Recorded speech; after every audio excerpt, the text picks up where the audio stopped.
ओम गण श्री महागणेशाय नमः। राधे राधे दोस्तों, कैसे हैं आप सब।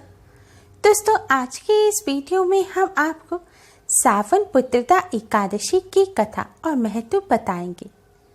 दोस्तों, सावन मास की शुक्ल पक्ष की एकादशी को सावन पुत्रदा एकादशी के नाम से जाना जाता है।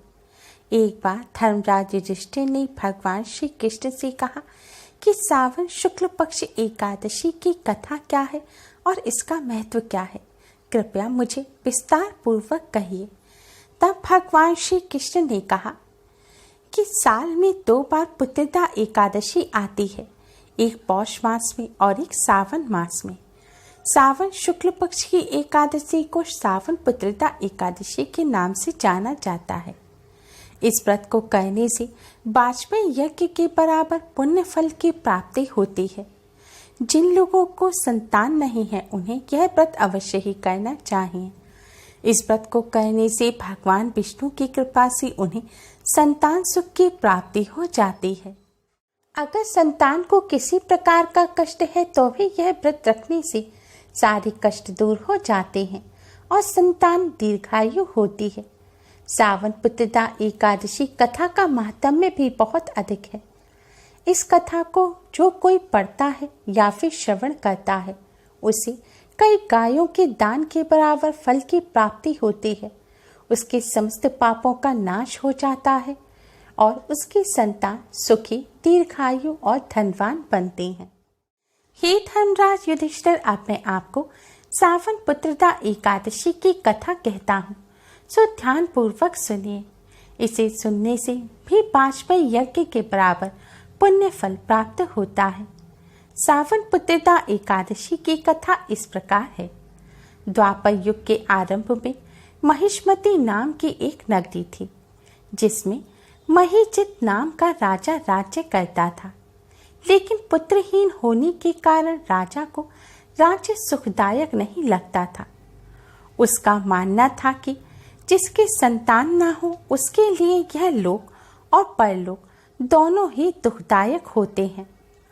पुत्र सुख की प्राप्ति के लिए राजा ने अनेक उपाय किए, परंतु राजा को पुत्र की प्राप्ति नहीं हुई। वृद्धा अवस्था आती देखकर राजा ने प्रजा के प्रतिनिधियों को बुलाया और कहा, हे प्रजाजनों, मेरे खजाने में अन्याय से उपार्जन किया हुआ धन नहीं है, ना मैंने कभी देवताओं तथा ब्राह्मणों का धन छीना है। किसी दूसरे की धरोहर भी मैंने नहीं ली। प्रजा को पुत्र के समान पालता रहा। मैं अपराधियों को पुत्र तथा बांधवों की तरह दंड देता रहा। कभी किसी से घृणा नहीं की, सबको समान माना है। सज्जनों की सदा पूजा करता हूँ। इस प्रकार धर्मयुक्त राज्य करते हुए भी मेरे पुत्र नहीं है, सो मैं अत्यंत दुख पा रहा हूँ। इसका क्या कारण है। राजा महीजीत के इस बात को विचारने के लिए मंत्री तथा प्रजा के प्रतिनिधि वन को गए। वहां बड़े बड़े ऋषि मुनियों के दर्शन किए। राजा की उत्तम कामना की पूर्ति के लिए किसी श्रेष्ठ तपस्वी मुनि को देखते फिरते रहे। एक आश्रम में उन्होंने एक अत्यंत वयोवृद्ध धर्म के ज्ञाता, बड़े तपस्वी, परमात्मा में मन लगाए हुए, निराहार, जितेंद्रिय, जितात्मा, जित क्रोध, सनातन धर्म के गुण तत्वों को जानने वाले, समस्त शास्त्रों के ज्ञाता महात्मा लोमश मुनि को देखा, जिनका कल्प के व्यतीत होने पर एक रोम गिरता था। सबने जाकर ऋषि को प्रणाम किया। उन लोगों को देखकर मुनि ने पूछा कि आप लोग किस कारण से यहाँ आए हैं। निसंदेह मैं आप लोगों का हित करूंगा। मेरा जन्म केवल दूसरों के उपकार के लिए ही हुआ है, इसमें संदेह मत करो।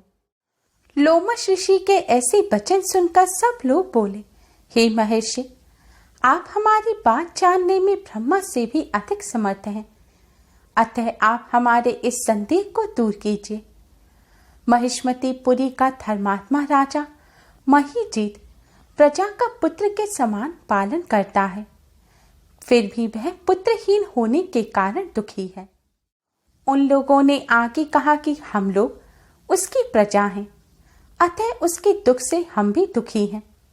आपके दर्शन से हमें पूर्ण विश्वास है कि हमारा यह संकट दूर हो जाएगा, क्योंकि महान पुरुषों के दर्शन मात्र से अनेक कष्ट अवश्य ही दूर हो जाते हैं। अब आप कृपा करके राजा के पुत्र होने का उपाय बतलाइए। यह सब वार्ता सुनकर ऋषि ने थोड़ी देर के लिए नेत्र बंद किए और राजा के पूर्व जन्म का वृतांत जानकर कहने लगे। यह राजा पूर्व जन्म में एक निर्धन वैश्य था।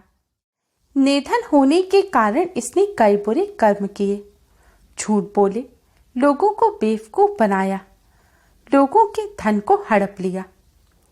यह एक गांव से दूसरे गांव व्यापार करने के लिए जाया करता था।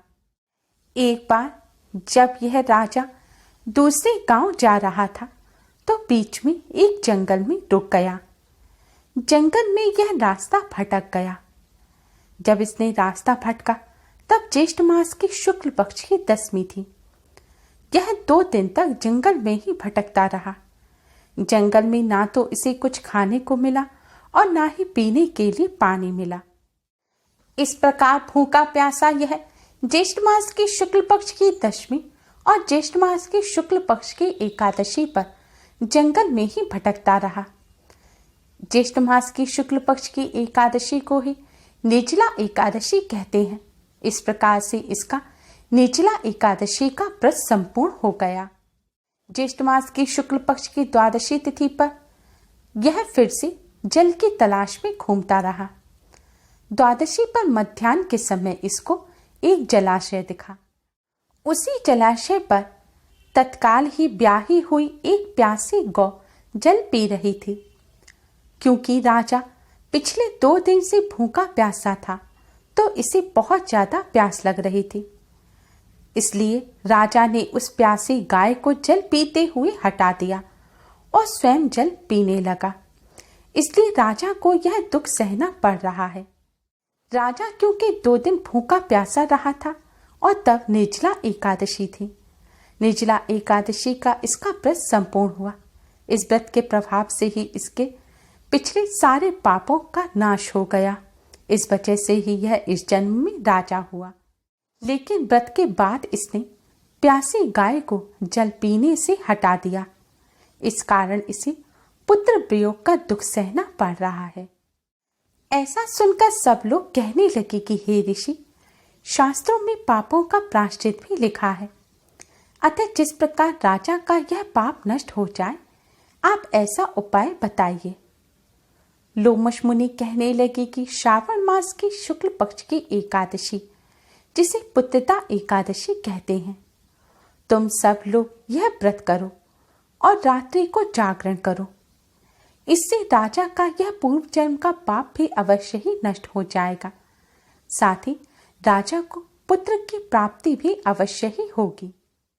लोमश ऋषि के ऐसे वचन सुनकर मंत्रियों सहित सारी प्रजा नगर को वापस लौट आई। और जब श्रावण मास की शुक्ल पक्ष की एकादशी आई तो ऋषि की आज्ञानुसार सबने पुत्रदा एकादशी का व्रत और जागरण किया। इसके पश्चात द्वादशी के दिन इसके पुण्य का फल राजा को दिया गया। उस पुण्य के प्रभाव से ही रानी ने गर्भ धारण किया और प्रसव काल समाप्त होने पर उसके एक बड़ा तेजस्वी पुत्र उत्पन्न हुआ। इसलिए हे राजन, इस श्रावण शुक्ल एकादशी का नाम पुत्रदा पड़ा। अतः संतान की इच्छा से इस व्रत को करने से संतान की अवश्य ही प्राप्ति होती है। इस व्रत को करने वाले मनुष्य को संतान सुख अवश्य ही मिलता है और जिनके संतान हैं उनके संतान के जीवन के सभी कष्ट भी इस एकादशी व्रत के प्रभाव से दूर हो जाते हैं। जो कोई प्राणी इस व्रत को करते हैं उनकी संतान को सुखी जीवन प्राप्त होता है।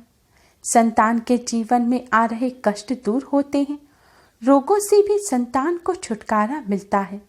साथ ही घर में भी सुख संपत्ति आती है। इस एकादशी व्रत के महात्म्य को सुनने मात्र से ही मनुष्य के सब पाप नष्ट हो जाते हैं। इस लोक में संतान सुख भोग कर परलोक में स्वर्ग की प्राप्ति होती है।